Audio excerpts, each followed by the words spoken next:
Bonjour à toutes et à tous, vous écoutez Cinécast. Salut Thibaut. Salut Guillaume. Cinécast, c'est le podcast qui chaque semaine vous recommande des films à voir au cinéma, en streaming ou VOD.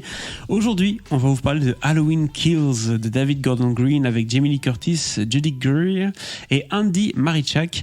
Le film sort le 20 octobre au cinéma. Oui, et on en parle déjà parce qu'il était à la Mostra. Il était à la Mostra Venise, alors pas en compétition officielle. Non, il était en compétition. On est bien d'accord, c'est même. le film de la plage, comme on dit. Halloween Kills, un peu plus que ça. Ça reprend tout de suite après les événements de Halloween.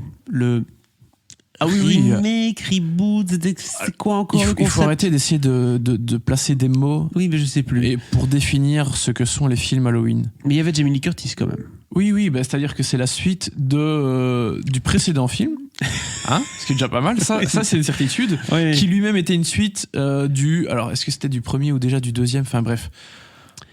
Le Halloween Universe est très très grand. Oui, et pas en ligne droite. Un mot, un seul, c'était bien le premier Halloween, enfin le premier. Donc le précédent. Ce qui est une nouvelle trilogie. Oui. Le précédent, le premier de David Gordon Green, était bien. C'était une bonne surprise. D'accord. Et puis ici, on va voir si c'était du même Maccabi ou pas. On va voir. On fait d'abord le synopsis.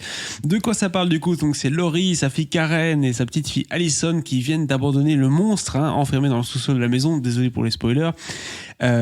Et forcément, ils sont transportés à l'hôpital, ils sont blessés, ils sont sûrs qu'ils sont débarrassés du monstre, mais forcément, ils sortent de la cave, c'est clair. Et Mike Myers est de retour pour leur jouer un mauvais tour, comme le tir au Rocket. Faut-il voir Halloween Kills, oui ou non ? On vous dit ça après un extrait de bande-annonce.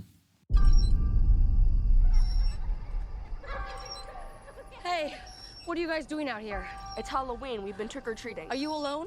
There's a creepy man in a white mask, Where? and he keeps trying to play hide and seek with us. Where did you see him? Look! Run! Go home now! Alors Thibaut, quand j'entends ce synopsis, Oui. je me dis que c'est quand même bien cucu. Enfin, cucu. Plan, j'ai envie de dire, c'est vraiment, il sort de la cave. Wouh, c'est un bon prétexte pour faire un Halloween, quoi, mais c'est un peu mou du genou, ça, non ? C'est très mou du genou. On est C'est très d'accord. mou du genou. C'est pas très original, quoi. Non, alors, honnêtement, je sais pas si j'en attendais quelque chose ou pas. Un petit peu quand même, parce que vraiment, le précédent était vraiment bien. Je trouve que David Gordon Green avait réussi à faire un truc vraiment sympa, alors que vraiment, la saga Halloween, on l'a déjà dit brièvement, c'est vraiment le bordel, ça va dans tous les sens. Et on sait plus trop à quoi s'en tenir. C'est un peu comme je veux Vendredi dire, 13, quoi. Les deux premiers étaient pas mal. À la limite, il y a un des Rob Zombie. Le premier des deux films de Rob Zombie était pas mal non plus. Enfin bref, je veux dire, il y a 4 films à sauver dans la saga, qui est déjà à 12 films ou je sais pas combien, mais voilà. Bref, gros bordel.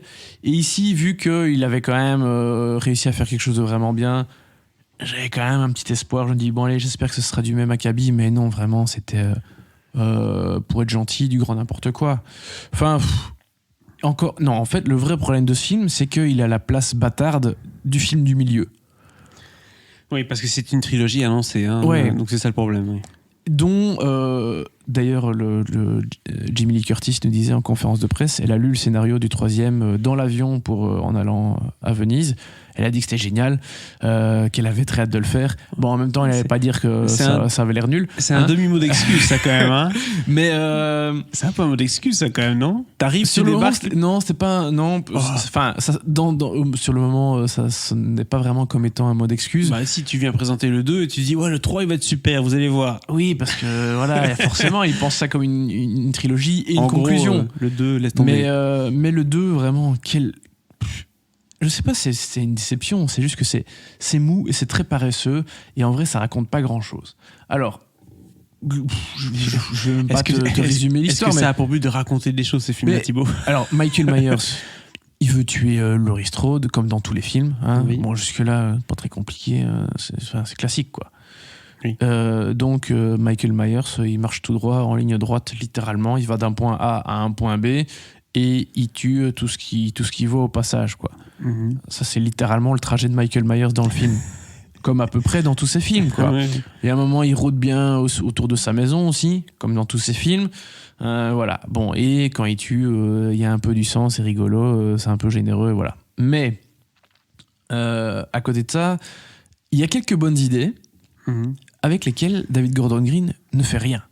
C'est-à-dire qu'il instaure un autre méchant, un nouveau méchant, D'accord.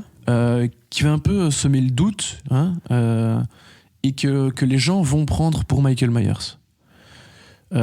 Et deuxième bonne idée, donc du coup, ils vont penser Oula. que le nouveau méchant est Michael Myers, tu vois. D'accord. Donc grosse confusion, c'est pas trop ce qui se passe. Que fait la police? Voilà. Oui.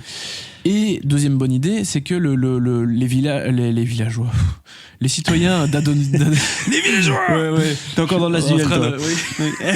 Les citoyens d'Adonfield vont un peu se rebeller, essayer de prendre les choses en main. Et ça fait vraiment portrait de l'Amérique Bah oui. de Trump à nouveau. Et ça, c'était une bonne idée. Mais il n'en fait absolument rien de ses idées. Il exploite terriblement mal aussi les trois générations, donc Laurie Strode, sa fille, et la petite fille. Il exploite plutôt bien la petite fille et la fille encore. Et alors Laurie Strode, elle est à l'hosto et on la voit pas du film ou presque. Oui, c'est ça. Bref, c'est un peu... c'est très très bancal, quoi. C'est très foireux. C'est dommage. Il se passe pas grand chose. On se fait un peu chier. Bon, il y a la musique de John Carpenter, c'est cool, mais globalement, c'est vraiment mal foutu.